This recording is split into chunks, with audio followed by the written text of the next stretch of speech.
All right, we are live. That's deep.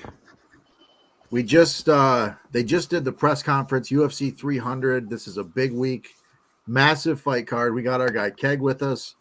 Johnny Bravo's here. Last week, solid card for us. Going into this one, I'm pumped. They just announced 300K bonus for fight of the night bonuses. So this is gonna be a hell of a card. What's going on, boys? Thanks for fucking having me on, my guys. I appreciate it. Of course. I did not get a chance to watch the press conference like you guys do. I will do that immediately after the podcast. But yeah, happy to be here. This card is insane. Yeah. And looking forward to breaking it down. It's gonna be a fun one. What's going on, Johnny? Ready to go, locked in. I mean, I'm excited. I'm pumped. I mean, this card is just top to bottom, just stacked, ready to go. So much to make fun. Some money. Hell yeah. Fucking go. All right, let's jump right into it. Our first fight of the night.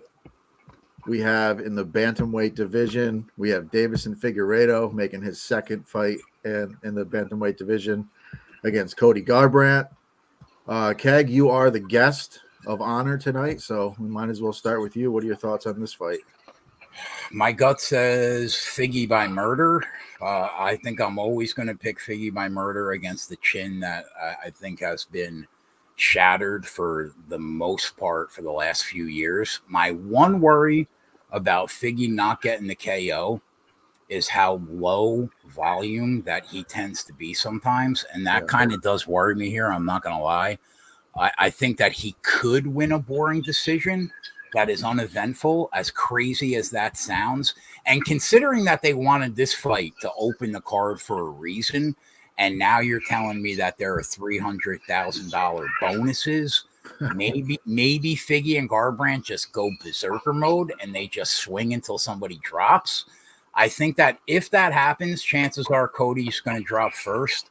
So I'll pick Figgy by KO. I have him on the sheet in a money line parlay from a couple months back, so I already bet that. I'll also have him by KO probably with some NASCAR. If Garbrandt can last round one, the Figgy KO price in 2 or 3 is about plus 500. That line feels wrong to me.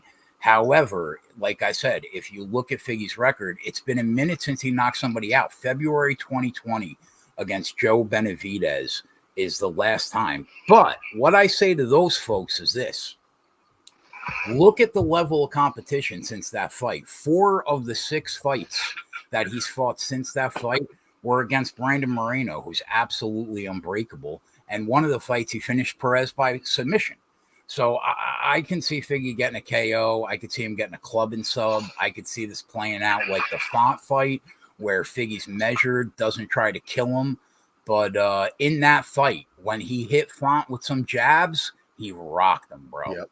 And if he can rock Font with a couple jabs, my gut says he can rock Cody Garbrandt. So I'll be on him by KO. Give me Figgy by KO.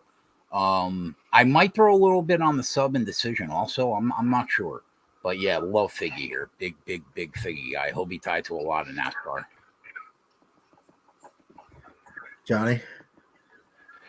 Yeah, my initial snap reaction was that Figueiredo would probably touch that glass chin and put him to sleep. But after like looking at the tape and I don't know, it became a tougher decision because I don't know. I could see Garbrandt using his speed and his agility to kind of stay on the outside and kind of frustrate Figgy and make him come to him and try to counter him on the back foot. Like Keg said, I can see this being a low volume decision. Like Garbrandt only landed 50 strikes in his last fight against Font. Figgy only landed like 53 strikes. It's a tough one for me. Initial thought was Figgy KO. Yeah, I'm on the fence right now. I lean kind of a Figgy decision, like at 3-1. I don't mind the price, taking a shot on that. But now 300K bonuses. All these guys might go out there and try to just kill each other and put on a show. So Yeah, I Yeah, agree. I like Figgy. I'm just got to figure out how maybe a parlay piece is money line.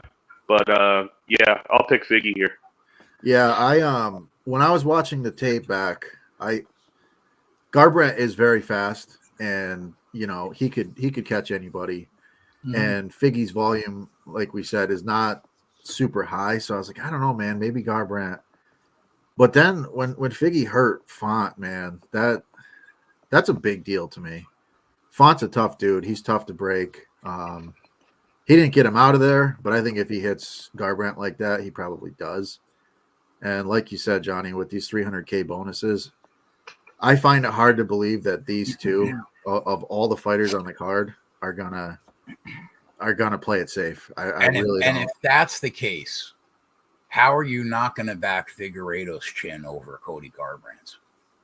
Yeah, I mean, I would definitely. Another thing, though, is better, but another thing to take into consideration is Cody Garbrandt's takedown defense is pretty solid, and we've seen lately Figueiredo go to a slight wrestling game plan. So, yep. That's another thing where. But I don't know. I think I don't really disagree. Like, part of me thinks he could take him down and submit him too. Like, I could see Figueiredo winning all three ways in this fight. I think Sub's tough. Cody's man. hard. Cody's hard to take down, man. I think Sub is tough. That would be the last thought. But like you said, I could see where he rocks him on the feet and he drops, and then he just gets to his back and rear naked chokes him. I can see that. Yeah, for sure. So, I mean, going into it officially, I'm going to be on Figgy. I think he probably gets him out of there at some point, but the decision definitely is like, I mean, yeah, club and sub. This one's tougher than I actually thought originally. Originally, I thought I was just gonna Figgy by KO, but yeah, I still think that's the most likely path, though. I agree. I mean, of all the options, that's where. But I'm with you. It's greasier than I initially thought too. Yeah, I actually thought Garbrandt would look bigger than him too. They just had the face off.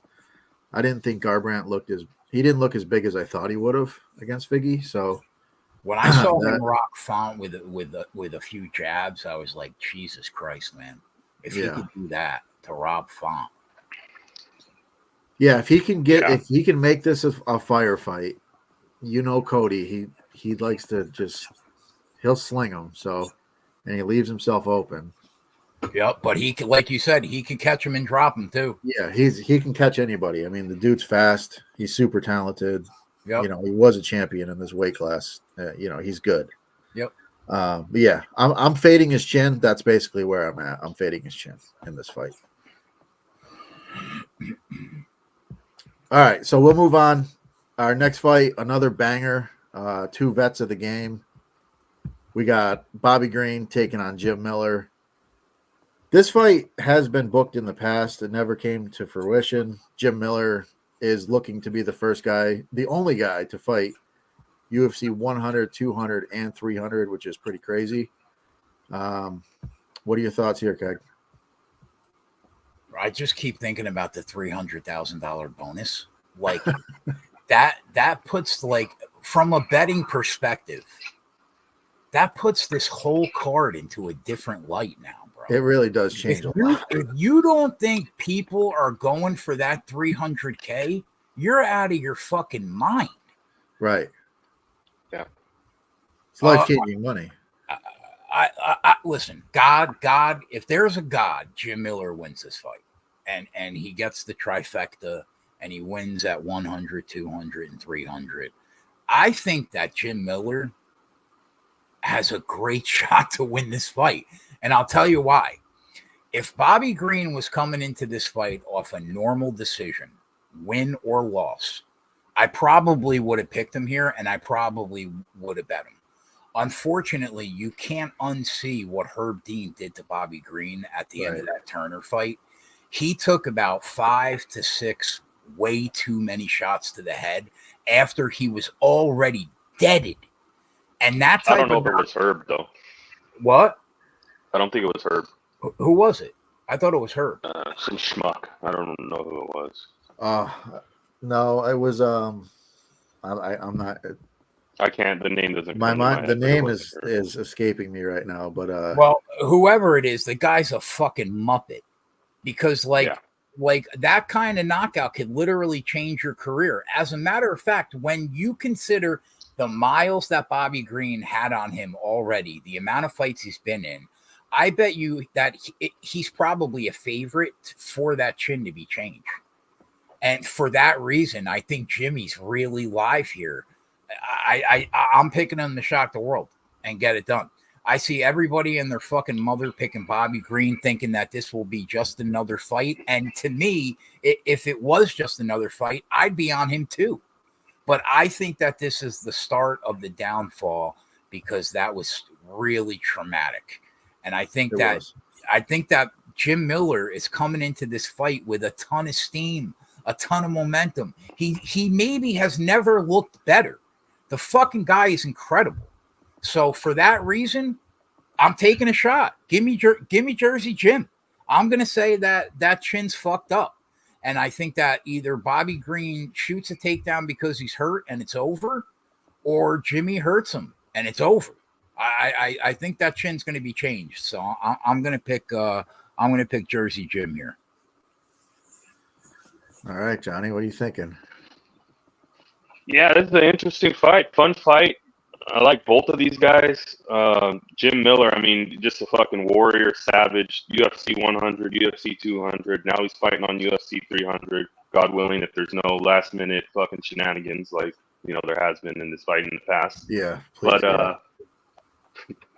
yeah, like Keg said, Yagan sign said Kerry Hatley was the ref. He was the bozo from last week too, with all the fucked up calls. He was brutal last week. That guy should never be a fucking judge or a ref or anything again in his whole life. Yeah, he was bad last week. Yeah, I'm with you. Yeah, so I mean, Jim Miller, I mean, like he's hot. He's on a hot streak. He's looked good. He's old. It seems like the older he's got, I mean, the better he's looked. I mean, he's a great all-around fighter. I think he can take it anywhere this fight goes. He's good all around. Bobby, I don't know, man. He's coming off that brutal KO. I mean, and that's, I mean, it's like 4 months, and he jumped right back into this fight quick. I don't know if that knockout could have been life-altering. I mean, he took like maybe 5 or 6 unanswered blows when he was knocked out. He is coming off that Dawson knockout, though, the fight before that, which was, I mean, fucking impressive. He was a big dog there. Yeah. He's got crisp boxing, but he keeps his hands low, man. He keeps his hands low. This is another tough one where I'm on the fence here. Man, I want to pick Jim, but my head is telling me Bobby Green probably wins a volume decision over 3 rounds. That's what my head would say too, for sure, Johnny. If this was just another like Bobby Green fight, I'm with you. I would think that exact same thing. The most important thing that Johnny mentioned that I forgot to mention is it's a 4-month layoff, bro. Right. That is fucking insane. Off that knockout, I can't even believe he got sanctioned to fight. Yeah. Yeah, it wasn't just a knockout. It was he got knocked out, dropped, was on the ground. He was like moving sort of, and then he got knocked out bad completely when he was on the ground. So he was knocked out twice in that fight. Bad. So bad. Yeah. So yeah, I don't know. I don't know where I could lay my money at. And maybe Saturday I maybe get to a Jim Miller bet, but I'll probably just sit back and watch this as a fan because this is probably just, I'll tell you right now, Johnny will be on a fucking camaraderie bet with his fucking guy Keg. We'll be on fucking Jim Miller. We'll be on the Jersey Jim. Saturday, it's a Patreon show. You heard it here first. There will be a camaraderie bet on Jimmy Miller. The whole fucking. Let's go. I'm on Miller too. My initial thought was Bobby could just, pick him apart. His boxing's better. But it's hard to, like you said, it's hard to unsee that knockout. And you see guys come back, and he needed probably close to a year to come back and be fully healthy. I agree. Probably a year. And he's not doing that. And Jim Miller, the dude can crack. He's tough as nails. And Bobby lets fights stay close too sometimes. You know, he's been better than Tommy, when's the last time Jim Miller looked this good? He seems like he's after I thought his career was over like 5-6 years ago. Yeah, when he had the Lyme disease. Yeah. He was dead. Yep. But now he's fully back. He's fully healthy. The dude, he's good everywhere. Dog shot here, I'll take it. You know, I'm more than happy to take it. And like I was saying, like Bobby, even when he is the better fighter, he doesn't always show that. Like the fight stays close. He fights to a lot of split decisions. Yeah. And the thing, he keeps his hands so low. I mean, his hands are at his waist pretty much for 15 minutes. So yeah, for that reason, after the knockout that we saw, you can't tell me Jim Miller can't crack Bobby. And you know there's going to be 20,000 people rooting for that dude. Yeah. Oh yeah. That's not even a question. Right. And you know what? That helps, man. That helps. Yeah. Oh, absolutely. Yeah. And Jim Miller's a dog. He's not gonna quit on himself. He's the quintessential underdog shot, bro. Yeah. Jimmy Miller. He really is. Yeah. Scrappy veteran that's always gonna fight for your money, and he could just easily win. Yeah. Listen, we're all kind of in the same boat here. I'll have a bet on Jimmy, and I think he's more than live in this one. KO is definitely possible. But we'll move on. We've got 13 fights to get through here. So our next fight, another banger, absolute 2 high-level strawweight contenders. Marina Rodriguez taking on Jessica Andrade. Andrade, an absolute power killer. She's looked unbeatable at times. We saw her go through a little bit of a slump. Kind of interesting to see where she's at right now. I think she's kind of back. What do you think, Egg? I've gone back and forth on this fight probably the most, I think, the entire week. I think I don't know what to think now with the bonuses. Early in the week, I thought I would be on Marina Rodriguez, right? She struggles on the ground. Yes. And you know, Jessica Andrade, while she hasn't really wrestled that much lately, she's not going to do it against Suarez or Dern. Right. The Lemos fight was over in a weird way early. But we know that, she does wrestle when she feels like she's being outclassed on the feet. And she's going to get outclassed on the feet here. I mean, she's just not a better striker, technically, than Marina Rodriguez, especially at range.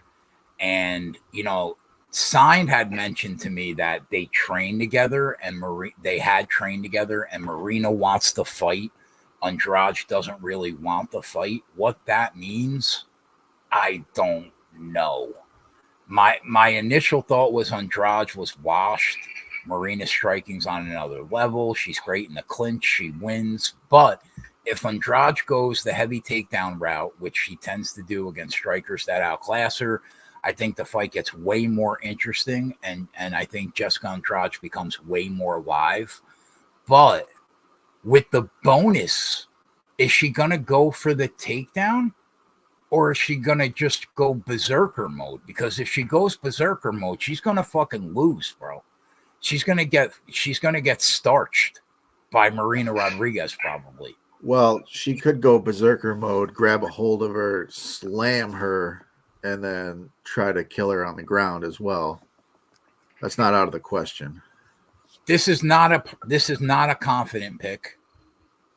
And I don't even know if this will be the side that I'll be on Saturday, but I'm going to pick Andrade to win because I think that if they don't go for the bonus, she's probably going to go the wrestling route and it's probably going to be boring in my opinion. She probably wins.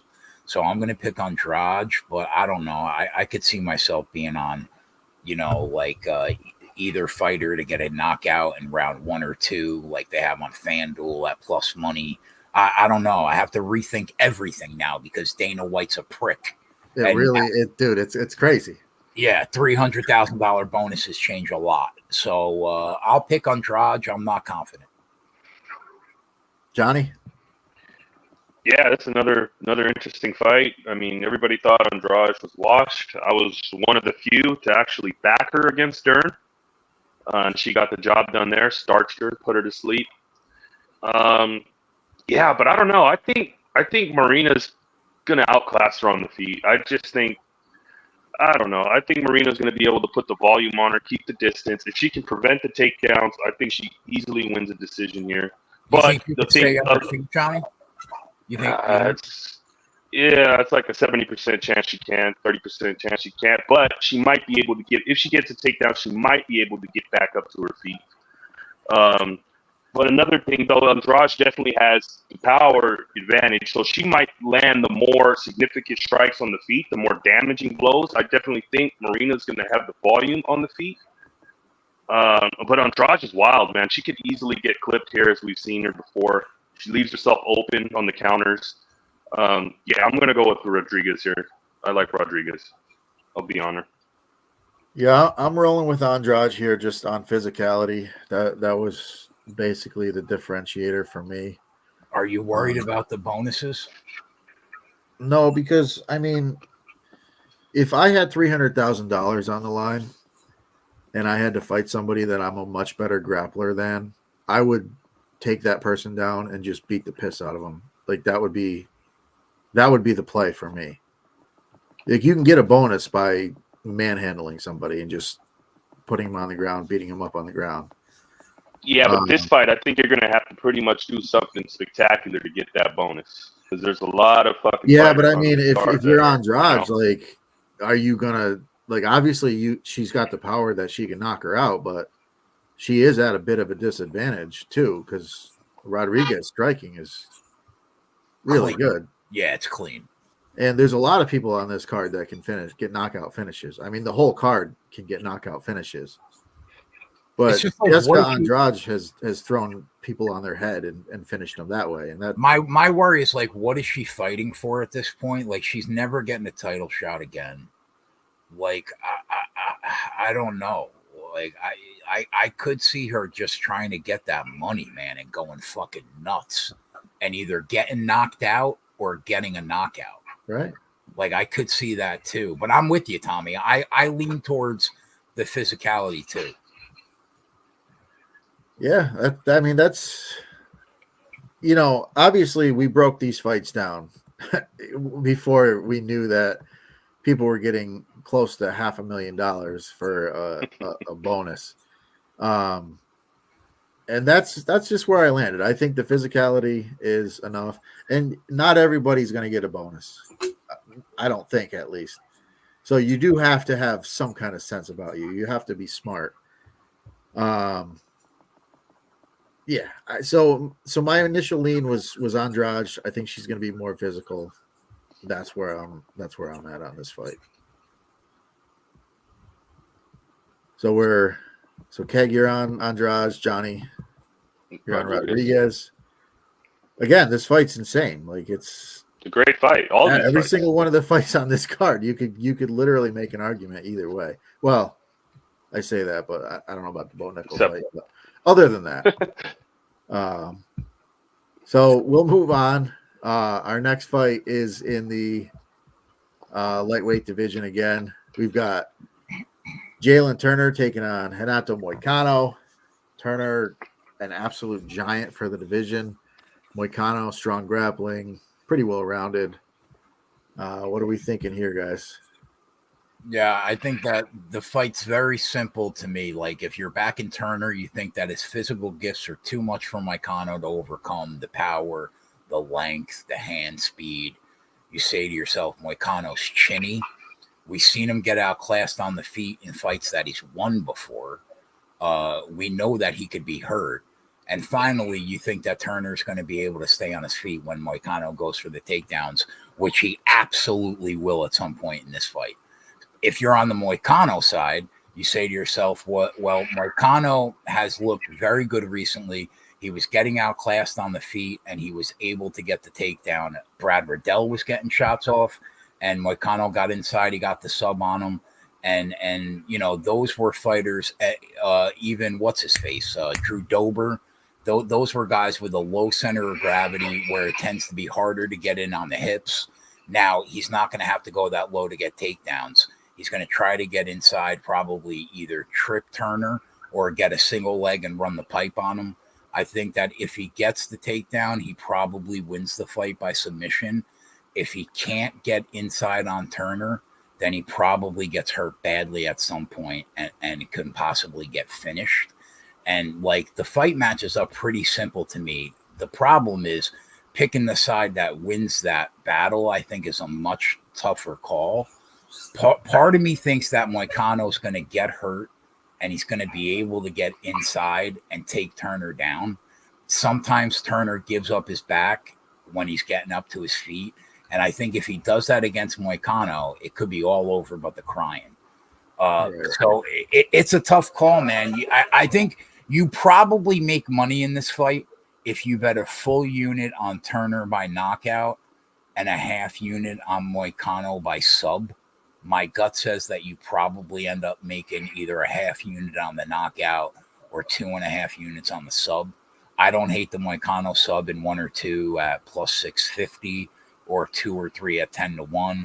And I don't hate either fighter to win in rounds 2 or 3 at plus 155 either. I'm going to pick Turner to get the knockout, but I don't hate some sub shots on Moicano here because I think he's live, man. If he gets the takedown, he probably gets the finish. But I'll pick Turner by knockout here. What are you thinking, Johnny? Yeah, it's another banger, another interesting fight. Turner's a fucking monster. He's fucking huge for this weight class. I want to see what he looks like on the scales. Because if he comes in and he misses weight or he has to go back and cut more, that could be concerning for his cardio. Because, like as we've seen in the Dan Hooker fight, after round 1, his gas level kind of went down. Yeah. And as he was saying about Moicano, the fight that impressed me watching back, that impressed me with Moicano's striking was the Calvin Kattar fight. The Calvin Kattar fight, he was on the feet for 3 rounds. He held his own against a great striker in Kattar. You know, can Moicano stay safe from that power early and maybe take over later and get takedowns and use his grappling? I don't know. I'm gonna lean that if Turner gets it done, I think he probably gets it done in round 1 or early round 2. But if not, I think the later the fight goes, I think Moicano's going to be able to get takedowns and probably find a sub later in the fight.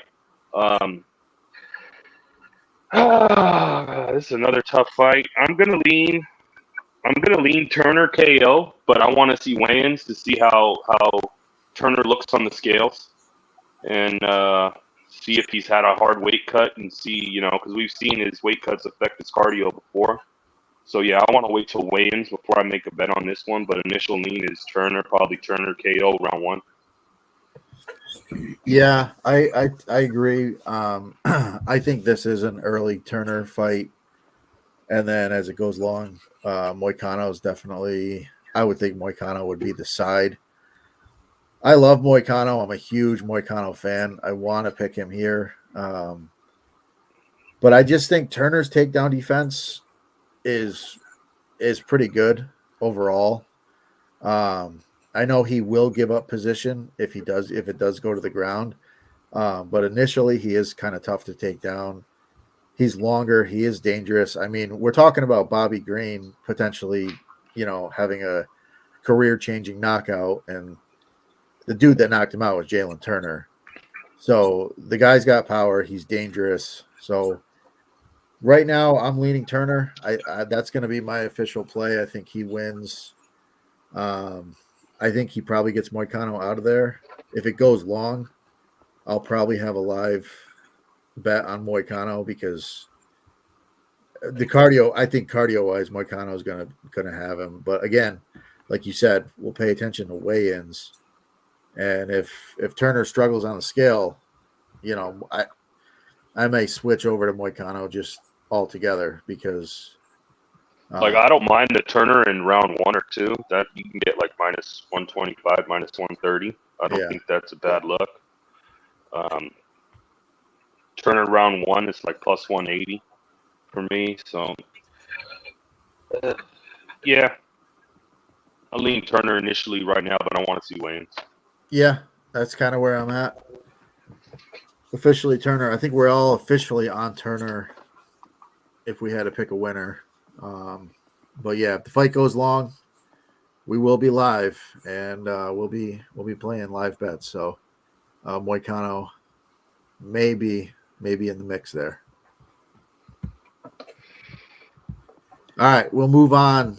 Our next fight is in the featherweight division. Another great fight, tough one to break down. Sadiq Youssef taking on Diego Lopez. Lopez has looked like an absolute killer since he got to the UFC. Took on Movsar Evloev on short notice and looked, he had a chance to win that fight. And he's looked great ever since. What are your thoughts here, guys? Tough one, man. I'm looking forward to hearing what you guys have to say about this fight because this is another fight that I've kind of gone back and forth on all week. My gut says Diego Lopez, but I don't know, man. There's something I could see Sadiq Youssef hurting him on the feet, and it wouldn't shock me. And if that happens, I'm not sure that Lopez recovers. I don't know. I'm gonna pick Diego Lopez, but I'm more torn on this fight than I thought I would be. Where are you guys at? Yeah. Whew. Another fucking banger of a fight. I'm a fan of Diego Lopez, but I mean, I can't bet with my heart and my, I got to bet with my head. And I think Youssef, man, if he can keep this on the feet, and Youssef is a black belt as well, so he's not a fish out of water in the grappling aspect. I think Youssef is going to be able to keep this on the feet, and I think if he keeps this on the feet, I think Youssef's striking is levels above Diego Lopez. And I think he's going to just be able to. And we don't really see Lopez go for like takedowns really in the tape. I don't see it. Like, I see him more like kind of defensive grappling, and I think the advantages here are all on the Youssef side. I think he's the better striker. I think definitely Lopez has the better submission grappling here. But I think Youssef can catch him, man. I like Youssef by knockout here.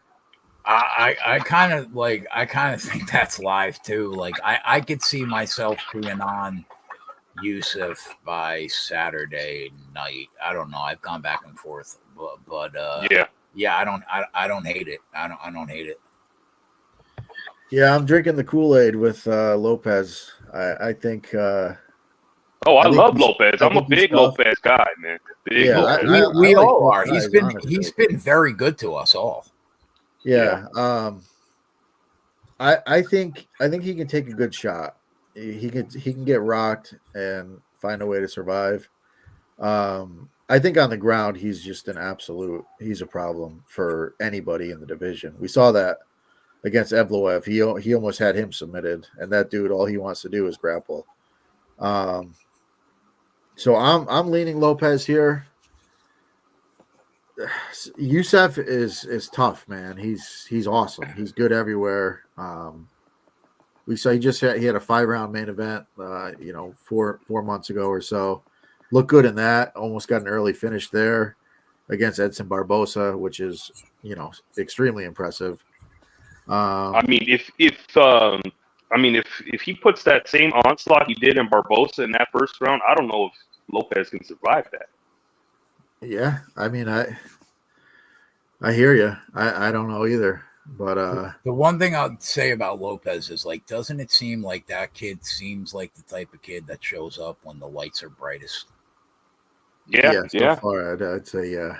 Like that, I could see him just showing up here in a fucking big way and putting his stamp, like, yeah, bro, I am here. I'm here.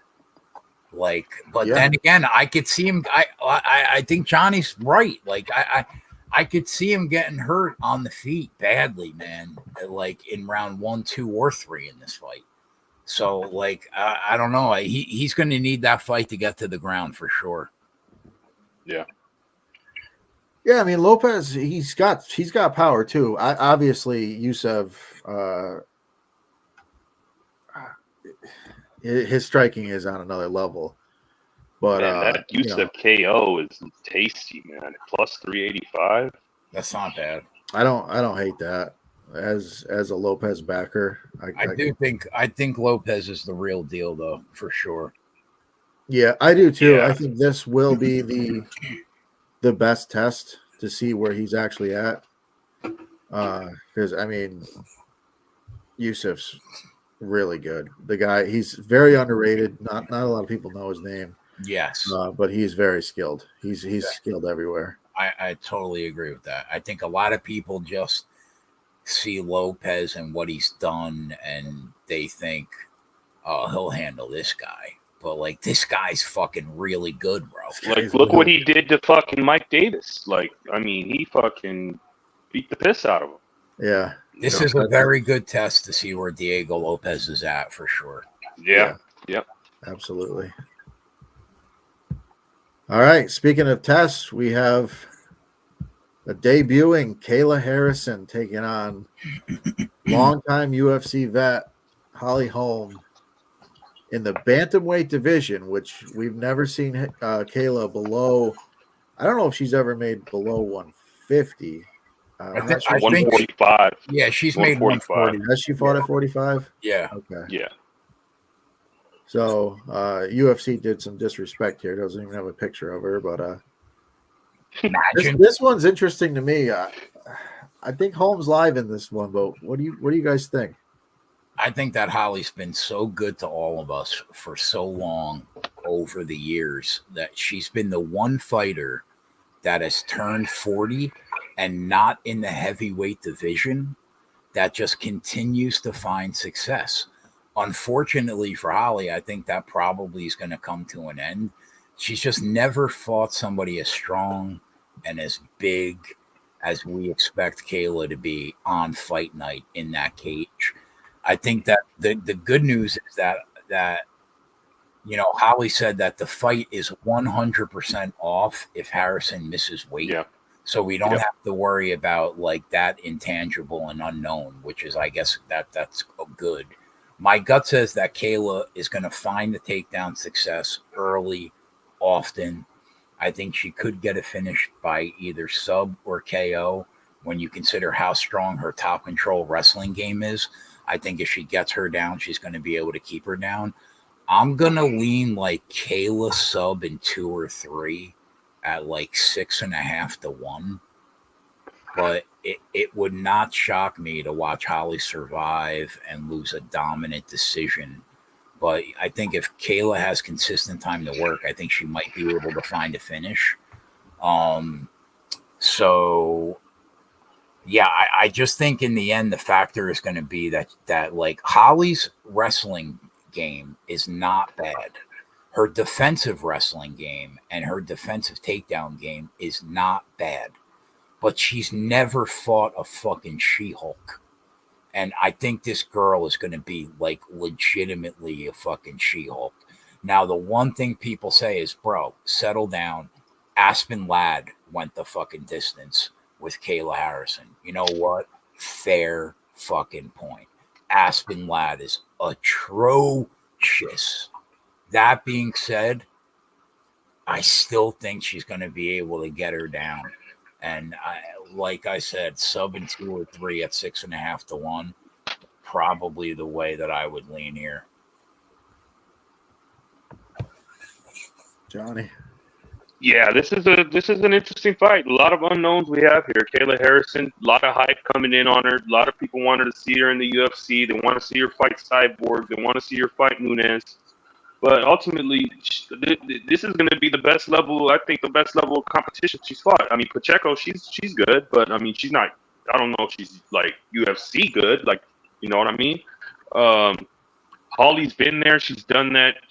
The age is concerning. 43, 42 years old, around there. I think she's like 42.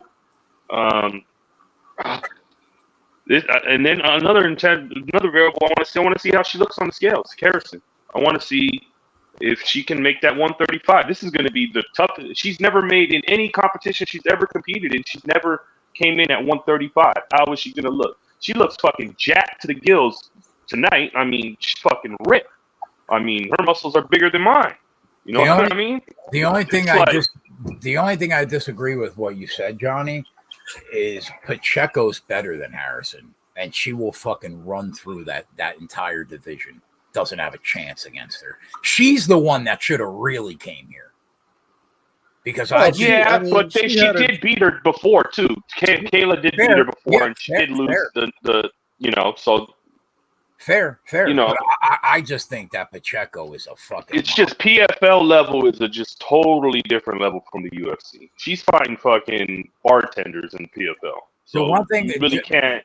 Johnny talking about her weight and like, will she make it, bro? Like, if you watched her media day interview, she kind of looked sucked out at media day. Did you? And like, okay. Yeah, exactly. Today in the press conference, she said she's ready for a burger already. I feel like what is she putting her body through to make this cut? You know, and how is that going to affect her cardio later in the fight when she starts? If Holly Holm can give her some resistance, can fight, can battle the takedowns, how is she going to look in like 2 or 3 if she's facing resistance with that big weight cut? You know what I mean? Very, very fair point. You know that Holly's going to have cardio for every minute and every second of every round. And like that weight cut really might fuck her cardio up late in that fight, like second half, third round. Like she may look like she might get a 10-8 in the first round, but what if she fucking unloads a chunk trying to get her out of there in round 1 and she's got nothing left in rounds 2 or 3? I like Holly's takedown defense is it's pretty good. It's, you know what I mean. And if she's a tired Kayla. I don't know. This is another tough fight where we don't know. I don't know. I don't know what to do here. Takedown defense is good. But like, her activity is good as well. That's the thing. Like, is it Kayla good though? You think? I don't know, man. Yeah, but like Kayla Harrison has taken down a lot of very low level fighters. And totally agree. Laid on top of them, and didn't necessarily do a ton. Holly Holm is going to totally agree. Holly Holm is going to stay active. There's no doubt about that. She's got, I mean, you want to talk about fight IQ. Holly Holm has the highest fight IQ of anybody she's fought. Except in her last, Holly Holm didn't have very much IQ in her last fight. Bueno Silva, she caught her, she caught her with that. I don't disagree, Tommy. I rate Pacheco very high, and she beat Pacheco twice. And if she could do that, I just think she should be able to beat Holly Holm. I agree, but I think Kayla's in fat camp. Like this camp is more about her making weight than actual skills. And I think you go back and you watch that fight against Aspen Ladd. Like she takes Aspen Ladd down. Aspen Ladd works her way back up to her feet. And Aspen Ladd's super high fight IQ that Aspen Ladd is. What does she try to do? She tries to take her down, and she gets reversed and she gets put back on the ground.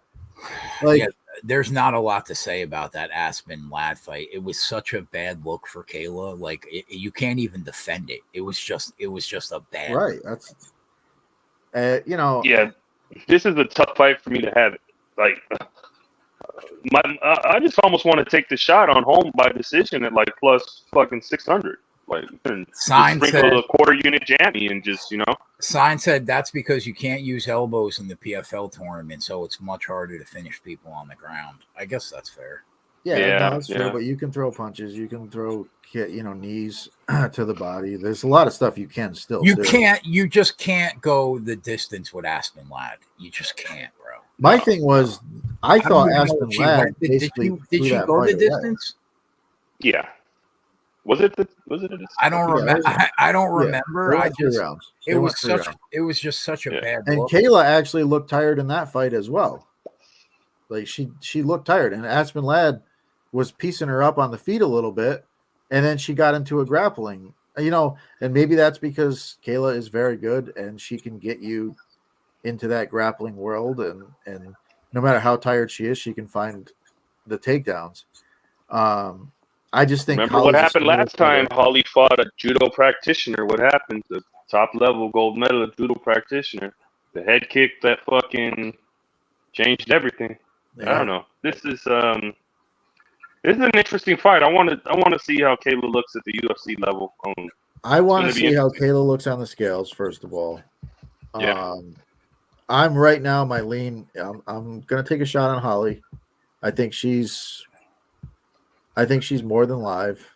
I don't know if Kayla comes in and she looks great on the scales. Like, I mean, she's not going to look great on the scales, but if she looks like, all right, she she's going to actually be able has, to recover, she'll be fine. yeah, like if she looked like her fucking brain is not like a dry sponge. Yeah. Yeah, I got it. I got you. So initially, I'm gonna roll with the dog here. I think Holly has a shot. I think her striking is far superior. If she can keep her at range, that would be great. But yeah, I want to see what weigh-ins look like. Yeah, I don't know. Maybe I'll take like a little quarter unit jammy on Holly by decision at like plus 600. And I don't hate that at all. I mean, even if you're on Kayla, like that's still a solid play. Yeah. All right, next fight we have is in the featherweight division. We have Aljo, the former bantamweight champ, moving up to take on Calvin Kattar. Kattar's been a long-standing top 5, top 10 featherweight for, I don't know, the past 10 years. What are your thoughts here? Yeah, tough fight. Kattar's a big frame for this division, and the few times that he's faced the takedown threat in the cage, he's found success staying on his feet. I think he's the much better striker from range. I don't even think it's close. And that's where he's going to want to fight. He's not a phone booth guy, doesn't really want to be close to you at all. He's very good at staying away and picking you apart from the outside.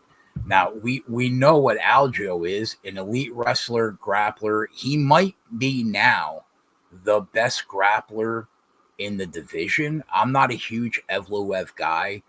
You can make the case for him, but like I'll take Aljo's wrestling over his fucking beta bitch wrestling any day. I'm just not I've never been a Mavzar guy, and I'm still not a Mavzar guy. But I'm not the guy to really ask about him. It concerns me that Aljo didn't even attempt to get inside on O'Malley until the second round. And even then, it was just a garbage shot at getting close. And he was never really a threat.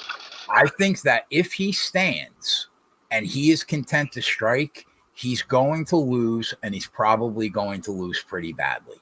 If he does try for takedowns and he gets them, I think he probably rolls. I know that Kattar's coming in off a knee injury. Can that play into this fight? It could.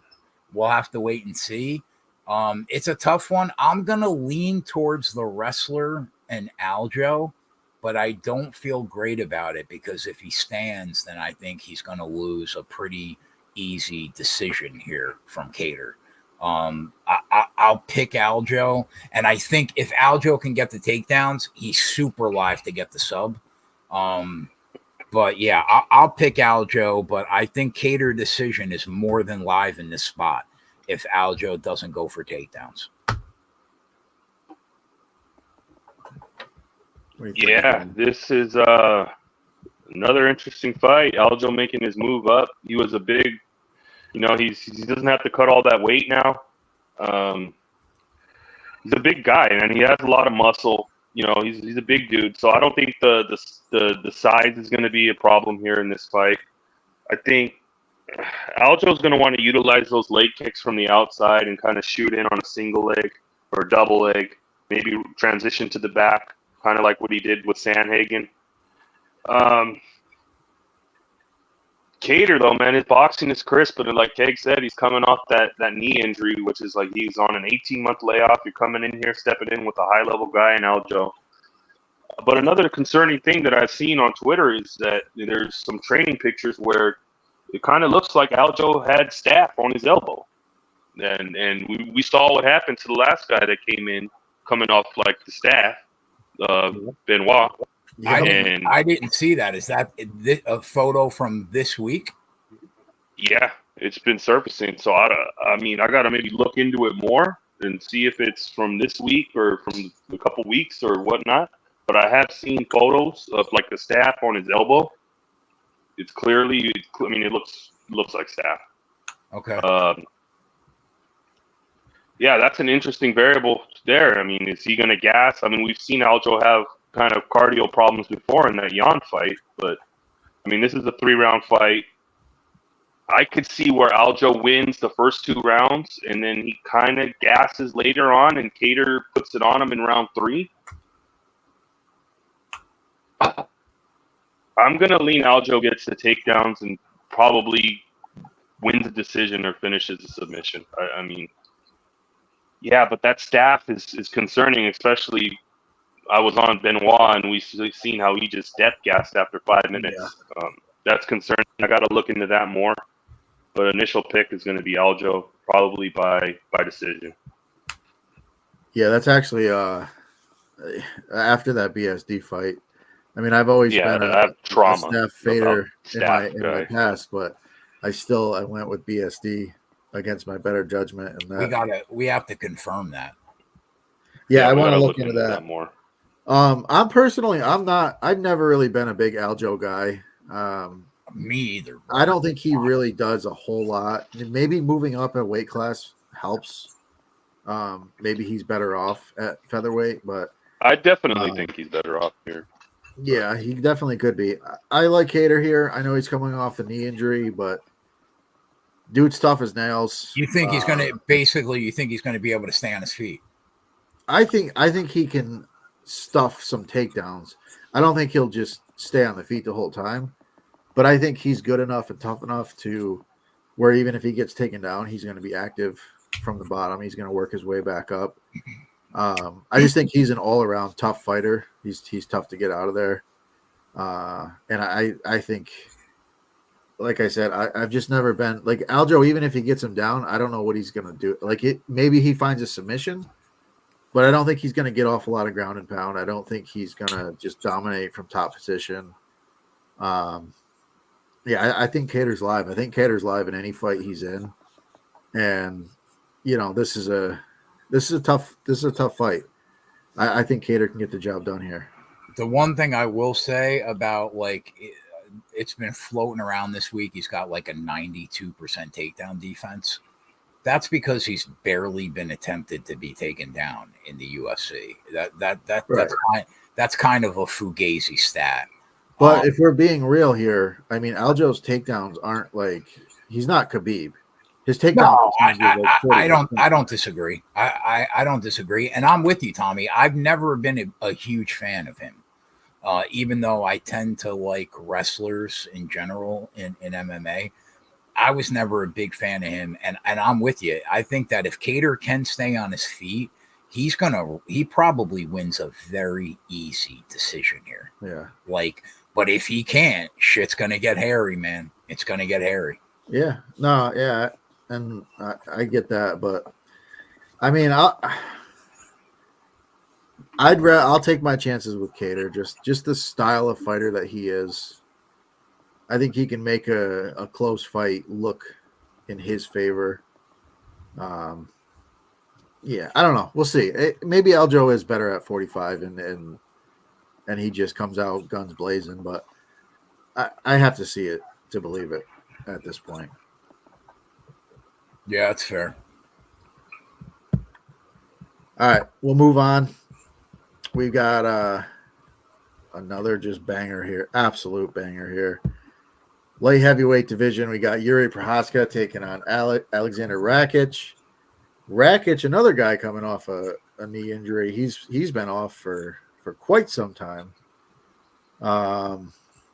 We just saw Yuri lose to Potan in the title fight recently. What are you guys thinking here? What fight is this?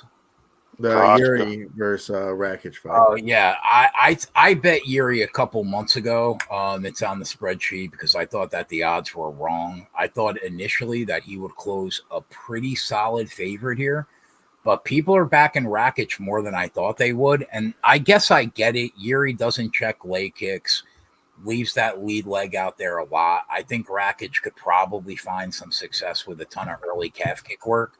But all in all, I think Rakic probably is the minute winner in this fight, and Yuri wins the big moments in this fight. And lately in MMA, moments carry the day. I think like if he avoids takedowns in the first half of the fight, I think he has the potential to roll because he fights very good going downhill, not so much when he has to climb back into a fight. So I'm happy that I got Yuri at like plus 135. I think it was the right bet to make. I think that he will be a favorite when this closes on Saturday. My gut says it's minus 110 on both sides now. Right now? Yeah, my gut says that he's going to close the favorite, and I think deservedly so. I feel less good about it now than I did when I made the bet a couple months ago, but I'm content with the price that I got. So give me Yuri.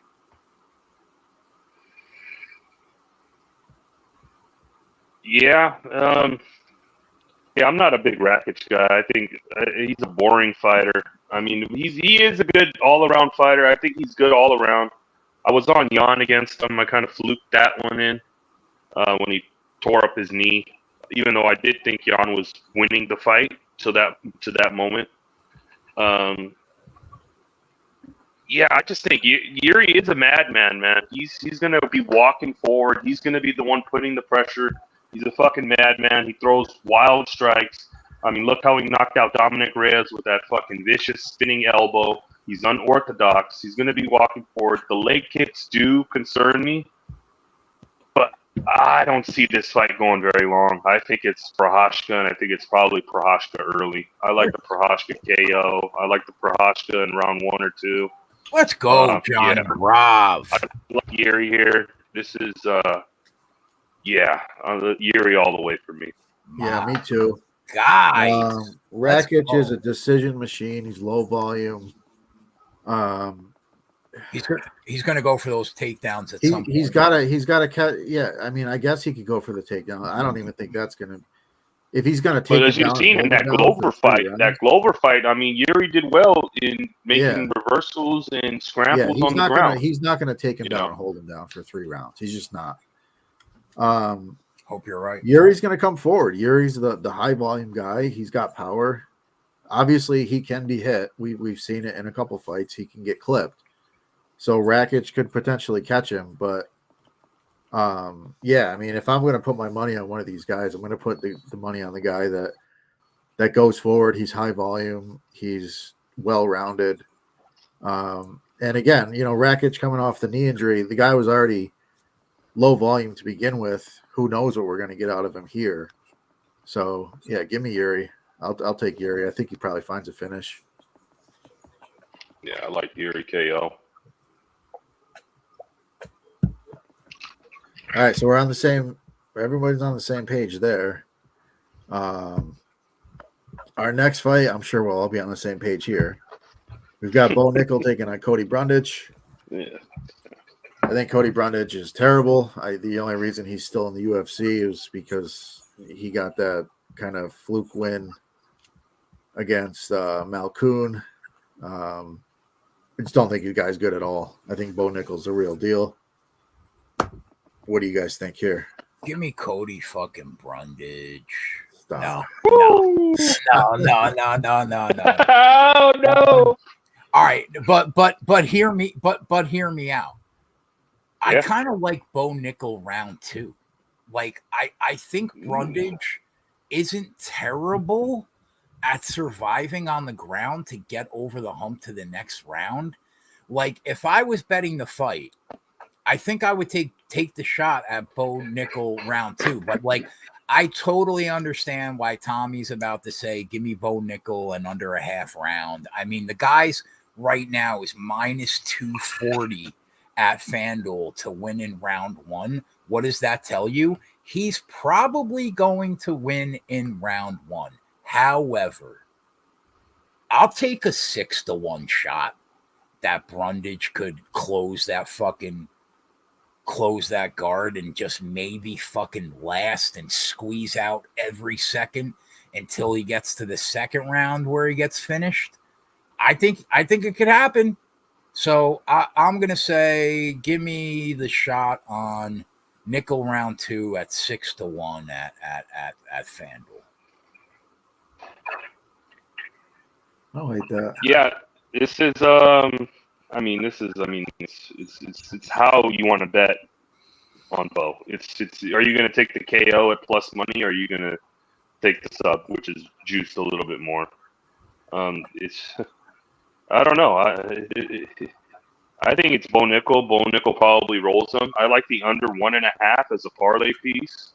It's been bet a little bit, but I still think you could throw it in a parlay. It's like minus 340. Yeah, I don't mind the under 1.5 as a parlay piece. Bo Nickel. What is that price? It's like minus 340, minus 360. The under 1.5 or Bo Nickel and under 1.5? Oh, Bo Nickel and under 1.5 is minus 265. Oh, I don't mind that. That's a better price there. Yeah, so Bo Nickel and under 1.5 as a parlay piece, better than the, because I don't see Brundage really. I mean, this guy has low fight IQ. If this guy tries to pull Gilly and fucking in the first 30 seconds, he's just gonna get fucking. He's a total. He's a total muppet. A total muppet. And he was gifted a win in that fucking Malkoon. In the fucking Malkoon fight. Gifted a win. Yeah. Well, mostly that's because Malkoon was a fucking idiot and was just deliberately kept beating him in the back of the head. Yeah. He fucking luck boxes a fucking slammed the dude on his head. Luck boxes a win there in round 1. Yeah, I think this is Bo Nickel. This is a setup fight. This is Bo Nickel under 1.5 as a parlay piece. Bo Nickel. Anyway, if you want to bet it. Yeah, I'm definitely betting Bo Nickel under half a round. That's obvious. What's the price? I didn't see a price yet. I don't think it's plus 185. Yes, yeah, I'll be on that for sure. You better off just taking the under half. It's only like 10 cents. It's plus 175 the under half. So yeah, that's what I was looking to do. I get it. I don't hate the look in the round 2 either. I mean, Brundage does come out, he comes out strong. He's powerful. He does have good wrestling, but his cardio is about 2 minutes. That's all he's got. So could he survive to the second round? You could get middled, but you could take the under a half round and round 2 and just hope it doesn't happen in the second half of the first. Yeah. Yeah. I think Bo. But Bo's never faced adversity. Like, I mean, literally, the guy's he's never even got hit. Yeah. So what happens if? I mean, Brundage does have power. I mean, where he could throw like a wild hook and maybe catch him. But I don't see that happening. If you want to cover your ass, you throw Brundage in there round 1. We know our guy Clint. I know. Yeah, like I've seen Clint. Clint was on that Brundage round 1. He will forever be on Brundage round 1 knockout. Clint, our guy. Forever. I mean, he's hit 2 times in a row. So hell, if he's gonna win this fight, it's gonna be he's gonna find a first round finish too. I'm sure. But yeah, I mean, I love Bo Nickel. I think he's elite. We're not going to see him struggle until he fights at the top. Let's settle down with I think he's elite. No, I do. I mean, look at historically. Somebody that's historically, he's got to fight a real guy. I mean, you're fighting Val Woodburn and fucking. Yeah, but I'm just looking at his pedigree. I don't disagree with you, but let me see what he's like against a top 10 guy. Well, that's what I'm saying. Until he gets to the top 10, we're not going to know. He's got to fight a top 10, top 5 guy, and then. No matter what, he's going to find adversity in those fights. Like somebody's going to give him adversity for sure. The one thing that kid's got going for him is he's been in the spotlight since he's a fucking baby. Yeah. because he was such a good wrestler. Yeah. So I do think that he can handle the pressure, no doubt.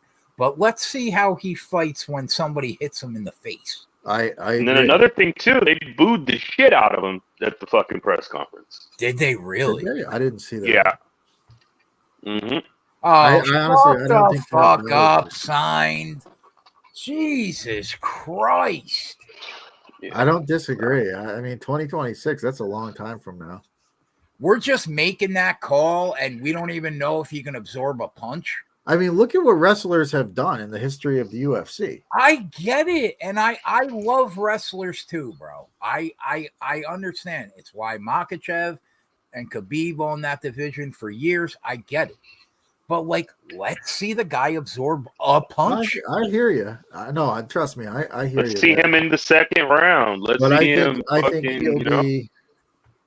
Like, I'm a big Hamza. I think Hamza is Hamza was going to be the champ too. No, but I will say I don't think Hamza has the cardio to be a champion. Yeah. Okay. I don't think he's a 5-round fighter. Stein told me he was a champion by the end of 2020 something too, and the fucking guy could last about 6 minutes before he's on life support. I mean, what are we even talking about? Come on. But the difference is, to me, I mean, a Penn State national champion is like, I don't think the cardio is going to be a problem. I totally agree with you. Totally agree. But we'll see. I mean, maybe he can't take a punch. A lot of guys can't. So we'll find out. Yep. But as of right now, I think Bo Nickel rolls, and it's not competitive. Yep. All right, we move on to a much more competitive fight. We have Charles Oliveira, former champ, taking on Arman Tsarukyan. A lot of people think he's a future champ. What are your thoughts here? Yeah, so I was going back and forth with someone earlier today. Me too. On Monday, we were going back and forth. My problem is I just don't understand the constant disrespect in the betting market towards Charles Oliveira. He was a dog to Makachev, rightfully so. In retrospect, that line was wrong. You can make the argument that that line should have been minus 300, maybe a little more than that. Islam could be the greatest lightweight of all time when he retires. That's his only loss in 13 fights. He closed a plus 120 dog to Poirier. In retrospect, probably should have been minus 180, minus 160. Closed a dog to Dariush. In retrospect, probably should have been minus 250. Closed a small favorite against Chandler. He got hurt in that fight, still got up, dusted himself off, finished Chandler in the next round. Probably should have been a minus 200 in retrospect in that fight. Around what he closed in the Dariush fight, right? So he was a small favorite against Justin Gaethje. In some places, he was low as minus 130 at close, right? In retrospect, probably should have been minus 175. I say all of this to say that he's been perennially underrated against the elite of this division for over 3 years straight. The only way you can even remotely rationalize the current line on this fight is to say that that minus 160 price against Makachev was probably almost $2 off. Now, people like Signed are going to say to me, wait a minute, he opened even money. He was a dog. Now, that logic still doesn't track to me. I understand, you're right, but it's not the bookmakers that set the market. We set the market. It's us. And everybody on earth continues to treat Charles Oliveira like he's a fucking fringe top 10 guy and not the second best fighter in this weight class for 4 years straight. 13 fights, 12-1, lost to the greatest lightweight of all time in that span. All the value is on Oliveira, and it's not even fucking close. And if you disagree with me, you are a fucking idiot. Now, to say all that, that does not mean that he's going to win this fight. Arman Tsarukyan is a fucking beast, and I understand why everybody likes him so much and why they think he's the best shot to beat Makhachev.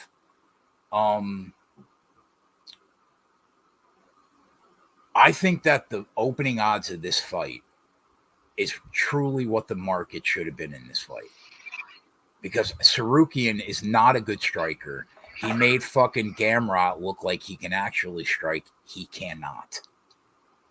I think Charles could really fucking hurt him on the feet. I like before he gets that takedown, he could really get fucked up here and dropped and finished. From a betting perspective, I'm probably going to be on Oliveira here. I'm going to pick Charles Oliveira here.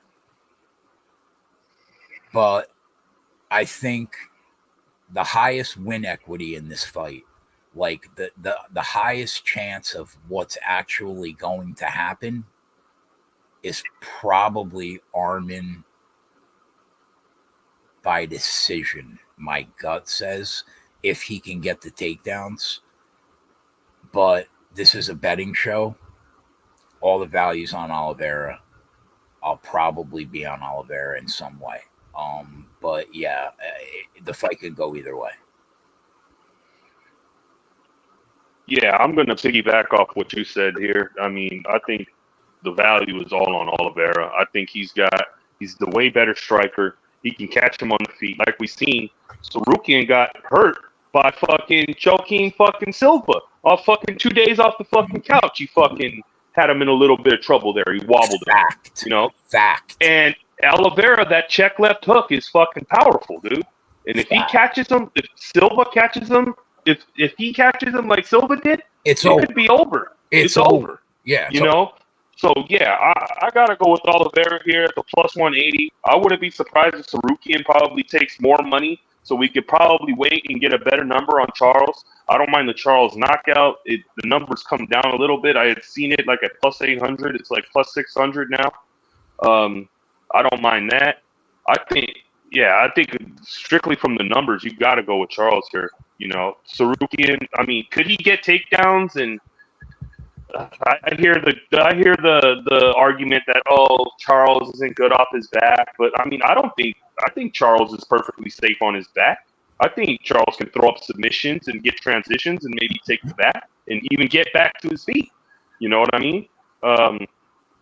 Yeah, I got to roll with Charles here. This is, I love Charles in this spot. Everybody's doubting him like always. Everybody's picking Sarukian. They're thinking he's the next coming, you know. I don't see it. I got to roll with Charles here. The guy has beaten legitimately. Look at the strength of schedule.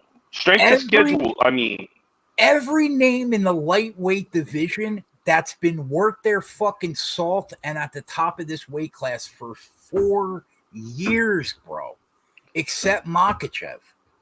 And the fucking guy's going to be plus 200 again? How can it be? He's not. You look at the strength of the schedule. He's finishing. Beneil Dariush, one of them. Not just finishing them after he gets hurt. Right. Yeah. Beneil Dariush, Joaquin Silva, Joel Alvarez, lost to Mateus Gamrot in a close fight. I mean, Gamrot fucking blows, bro. He got dropped by RDA. He got dropped by RDA, bro. And Armin sat there, and it was actually competitive. He's going to get fucking starched. It's not even a doubt in my mind that he's going to get starched. The real question to me is when he does, can he recover and can he get the fight to the ground before Oliveira could finish him? There is as big of a striking discrepancy in this fight as there is top control wrestling discrepancy in this fight. And you cannot argue that. The only thing that you can argue is that wrestling usually wins the day in MMA. And that's why Armin is taking a shit ton of money. But you cannot sell me on the fact that the value is not on Charles Oliveira. I'm sorry. You can't. You can't dog this guy in the market for 3.5 years, and he shits on you every fucking time but one. Right. Yeah. And he's plus 200 again? Okay. I'll bite. Yeah, I'll take my shot. I've been a Charles backer from day one. I heard all the same stuff in the Dariush fight. Oh, he's gonna get taken down, he's gonna get clipped, he's got this, that. And he got worked like a fucking jobber, bro. Yeah, I mean, a top 5 guy for the last 3.5 years, 3 years, didn't even look like he belonged in the fucking promotion. No. And that's what he does every time he fights these dudes, bro. And to be fair, Armin got Oliveira's leftovers with Dariush after fucking, you know what I mean? Exactly. After he fucking, that chin had got cracked. Yeah. You know? Exactly. But you have to respect his wrestling. Listen, he's a great wrestler. He's really good. That's why he has an excellent shot to win this fight. His wrestling can beat a lot of guys. Right. But I don't think he does much more than that, though. I mean, that's just he doesn't. He's not Islam, bro.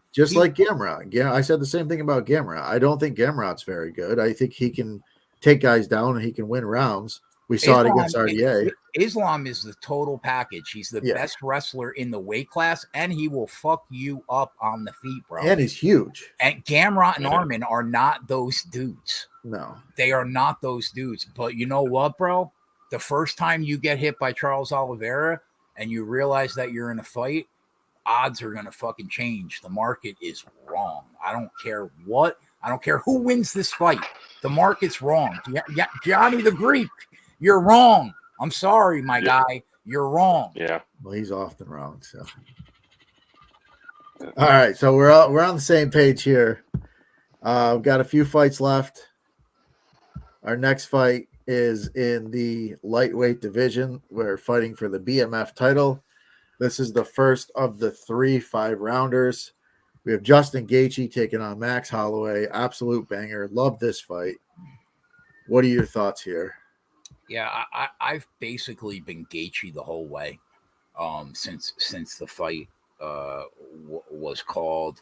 He's the second half of that money line parlay that I have with Figueiredo on the sheet from a couple months back. I will say I am surprised with how many people are taking Max Holloway in this fight, because like I was talking to Signed earlier and he said something that's very true. They rate damage over everything now.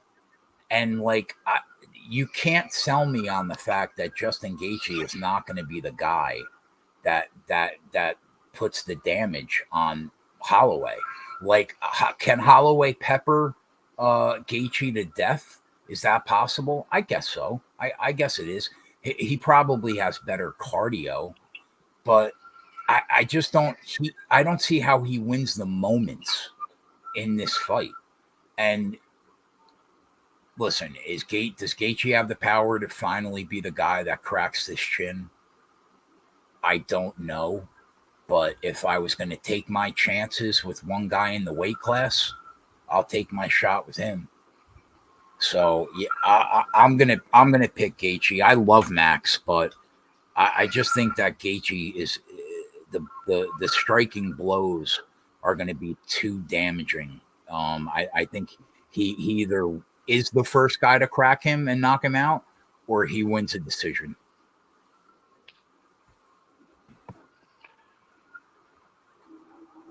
What do you think? Yeah, I like Max here. I'm going to be rolling with Max. I bet him at like plus 150.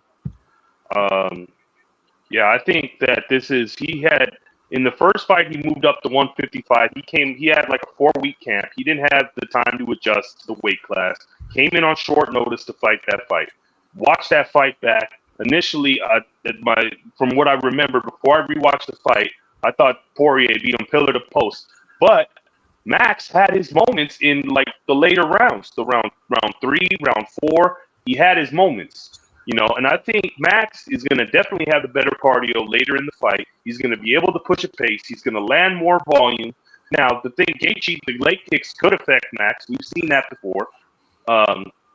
Yeah, but I got to roll with Max here, and I think this is going to be a close fight. He's had pretty much like a 12-week training camp to bulk up, to put the right weight on, to prepare for this fight. Yeah, this is Max for me. The value's on Max, I think. Gaethje, great fighter. Love Justin. He's got power. But, I mean, like, knocking somebody out, when is he, like, really finish somebody? Yeah, Dustin Poirier, he caught him with the head kick, right? He didn't finish Michael Chandler, even though he probably should have. Everybody finishes Chandler. I mean, he didn't finish Chandler. He hurt Chandler. them all. He hurt him. Yeah, he hurt him. But he didn't finish him. He should have finished him. I was on Gaethje by knockout in that fight, and he didn't finish him. You know, yeah, I gotta think Max can weather the early storm, and I think Max probably takes over later, and he probably, yeah, I like Max here, and I already bet him, so I'm on Holloway here. Blessed season, let's go. I think that's the first real fight that I'm against you on tonight. Yeah, I'm actually on the opposite side based on, like, I actually think as this fight goes longer, I was very tempted with Max here. But I think as this fight goes longer, I think the damage that Gaethje racks up, like we saw it with the Fiziev fight, the damage he racks up late is just, it's tough to overcome. And I think that's kind of where both guys are high volume guys. We're going to see a ton of strikes. And a DFS perspective, like, I think Max is live, because even if Max does lose this fight, he could land 200 and something strikes and still score well for you. But I just think the damage over duration is going to be with Gaethje here. I will say that Fiziev fight might be the best Gaethje's looked in a while. He looked incredible in that fight. To be fair, though, Fiziev kind of gassed out later in the fight. Fiziev looked good in round 1 and then kind of fell off a cliff in rounds 2 or 3. Yeah, that's true. And Max, Max is going to be there the whole 5 rounds. Yeah, so, I mean, I rate his cardio better than Gaethje, but, like, I don't know how much better. Gaethje's been in the 5th round in war swinging at motherfuckers, bro.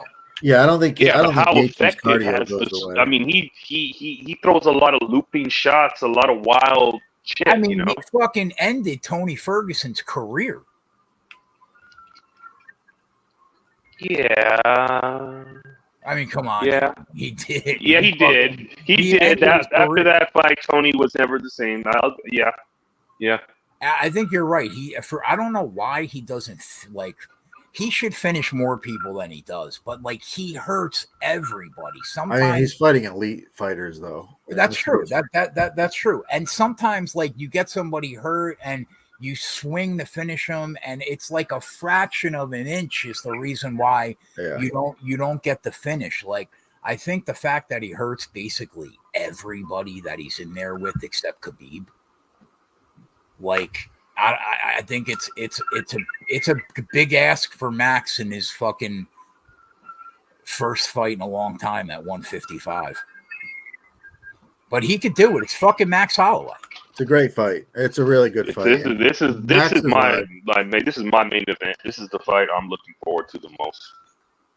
Yeah, this is definitely probably. I mean, you want to talk about getting a 300K bonus? This might be fight of the night here. Yeah, this is. You could bet your fucking ass and your dick that Justin Gaethje is hunting for 300K on Saturday night, bro. Yeah. And considering he's got like a dozen fight of the night bonuses, I think he's a fucking lock to get it. It'd be a shame if these guys didn't get a fight of the night when they're always fight of the night. Right. Every fight they're in. Are there odds anywhere for fight of the night signed?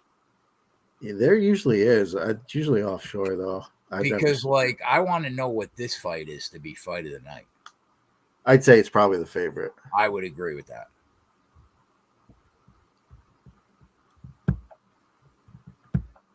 All right, well, we'll move on to our co-main here. We've got the women's strawweight title on the line. We've got Zhang Weili taking on Yan Xiaonan. These two are, I mean, two of the best you're ever going to see. This is a great title fight. What are your thoughts here? I think you can make an argument that Yan Xiaonan, as a challenger in a title fight, is one of the best fighters on this card, men included. The problem for her is that she has one glaring weakness in her game, and it just so happens to be Weili Zhang's like new favorite focus in fights, and that's wrestling and takedowns. So, like, I think it's crazy to say that Yan Xiaonan isn't live because personally, I think that she's a better technical striker than Zhang.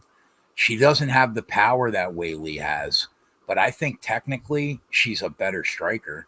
The problem is, like, when you give Carla Esparza her only knockout win in her career in this promotion, it spells big problems for you when you're on the ground on your back against Weili.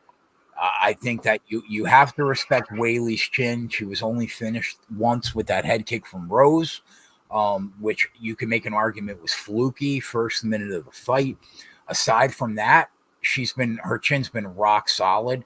The one thing that Jiaonan does have is that nice head kick, but I think it's a stretch to depend on her landing something like that to get the win.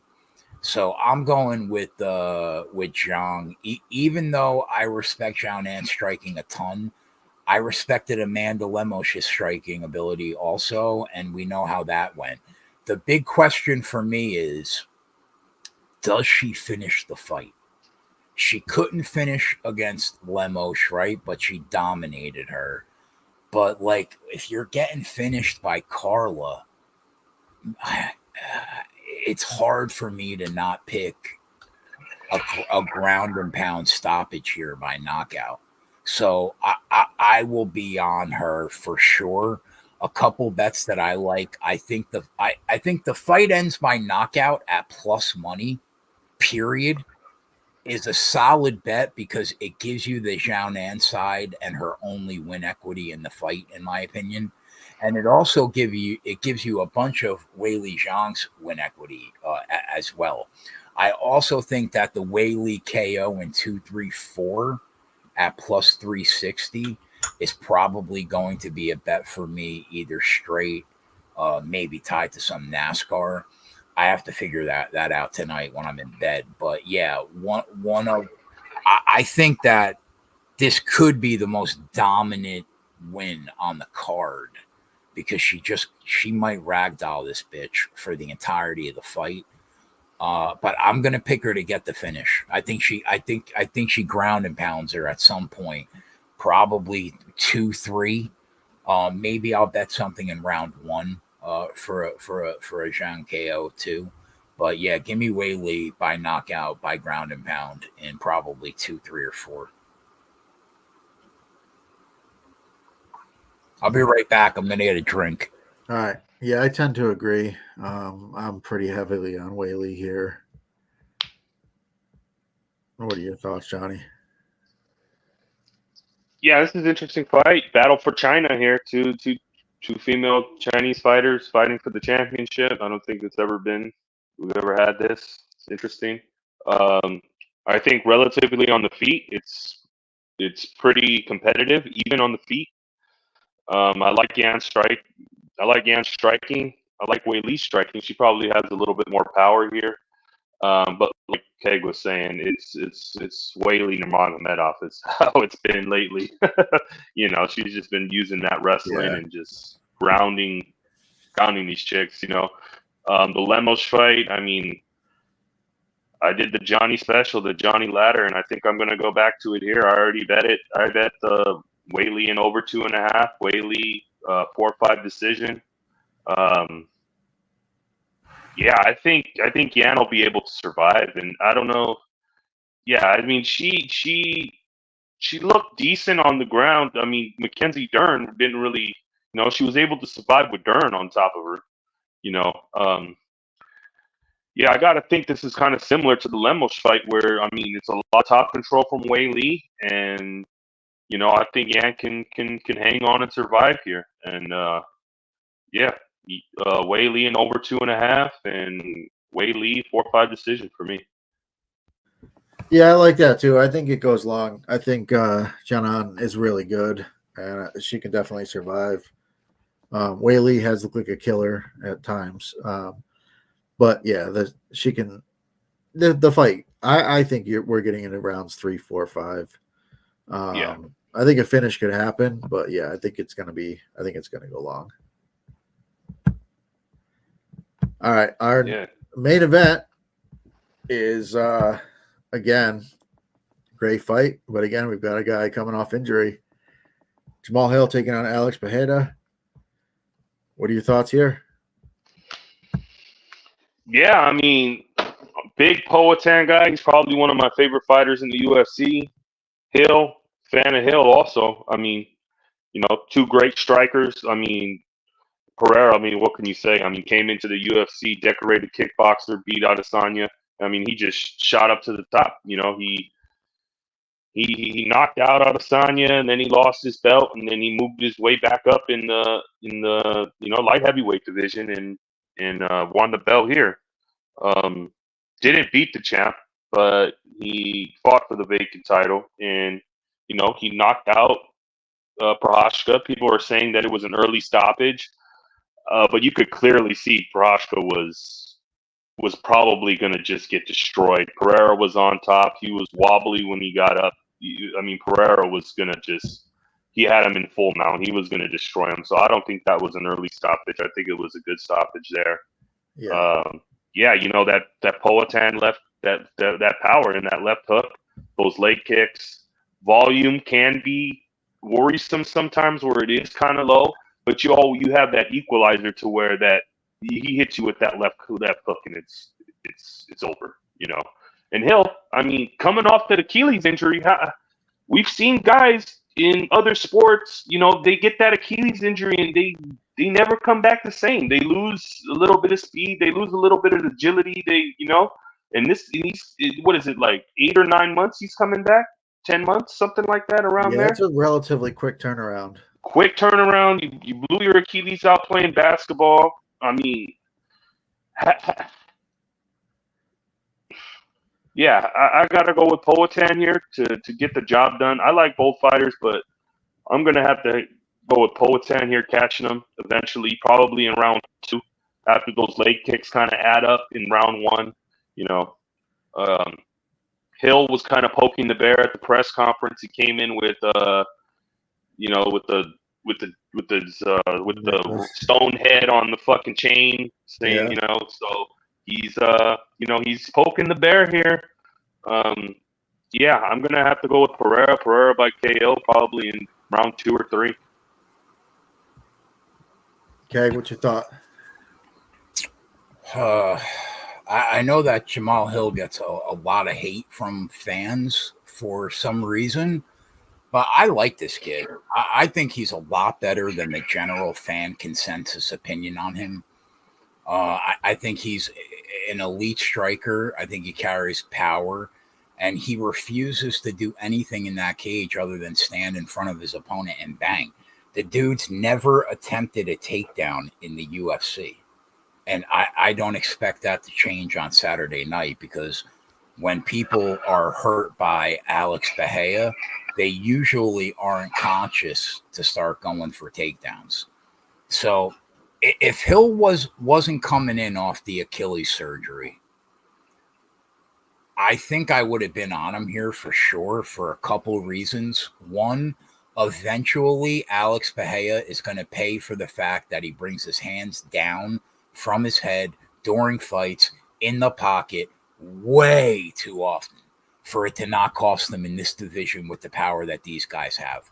Number two, when your hands are down, it's not the hooks that get you, because you normally have time to get your hands back to your head.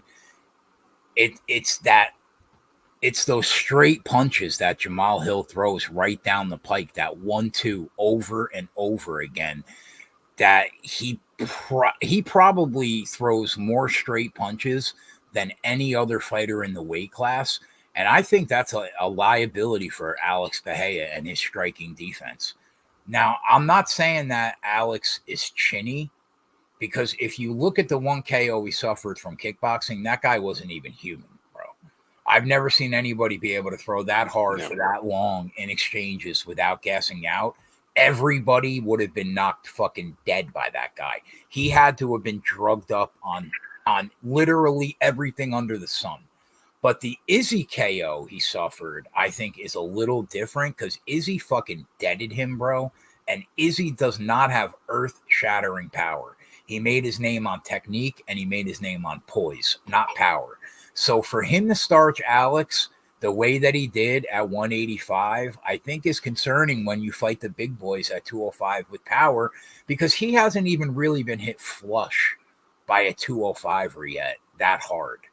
And I think that's going to change on Saturday night. He's going to get fucking hit. Now, does he have the most devastating punch right now in MMA? Probably, especially if Ngannou is a fucking boxer now. But I think that Jamal Hill is a murderer, and my biggest problem is the injury. I think that Alex Pereira probably has the nastiest low calf kick in that division, and the way he turns it over, you almost can't even tell that he's doing it. And where he tends to land on that leg, bro, is not that far from where that surgically repaired Achilles is going to be. So it would not shock me if that Achilles blows out, because Jamal Hill's team is on record by saying that they wanted the fight off a longer layoff because they weren't sure that he was completely ready. So I think it's entirely possible that Jamal Hill blows that Achilles out on Saturday night. And I hate to even speak that into the universe, but we got to handicap it, and right. Yeah. So I would have taken the shot on Hill if he was fully healthy and had the layoff and the rehab injury that his team actually wanted. I'm not sure that I'm going to make a bet in this fight. I have to think about it. I don't hate either fighter to win the fight in 1 or 2 at -130.